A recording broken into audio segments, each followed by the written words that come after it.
Correction du QCM. Ici, on vous demande de qualifier un événement quand on lance un dé à 6 faces. Et on vous dit, on obtient un nombre entier. Qu'est-ce que c'est comme type d'événement? Eh bien, sur un dé à 6 faces, il n'y a que des chiffres entiers. C'est donc un événement certain. Deuxième ligne, la probabilité d'un événement peut être égale à. Eh bien, il y a déjà des nombres qu'on peut éliminer, comme le nombre négatif, comme 1,002, le nombre plus grand que. Et il reste deux fractions, soit on prend sa machine, soit on se rappelle depuis le CM2 que si le numérateur est plus grand que le dénominateur, eh bien c'est un nombre plus grand qu'un. 4 tiers ne convient pas pour être une probabilité. Troisième question. Alors là, on va faire un petit schéma, parce qu'on se dit la probabilité qu'un événement A ne se réalise pas est 3/8. Bon, voyons un petit peu, voilà notre schéma.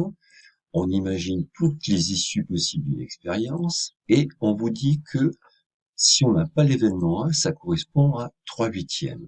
Donc, qu'est-ce qui va venir en face? Eh bien, c'est l'événement A, et la probabilité sera donc obligatoirement de 5/8 pour que j'arrive à un total de 100%.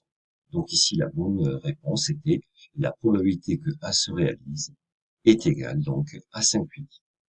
Dernière question, on lance un dé à 6 faces. Les événements donc obtenir 2 et obtenir un nombre impair sont deux événements.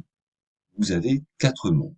Alors, ce ne sont pas des événements contraires ou opposés, puisque l'opposé ou le contraire d'obtenir 2, ça serait je n'obtiens pas 2.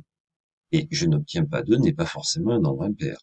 Ça ne peut pas être impossible, puisque justement, sur un dé, il y a le chiffre 2 et il y a des nombres impairs. Donc, le seul adjectif qui restait, c'était le mot incompatible. En effet, incompatible, c'est-à-dire qu'ils ne peuvent pas du tout se passer avec l'un ou l'autre.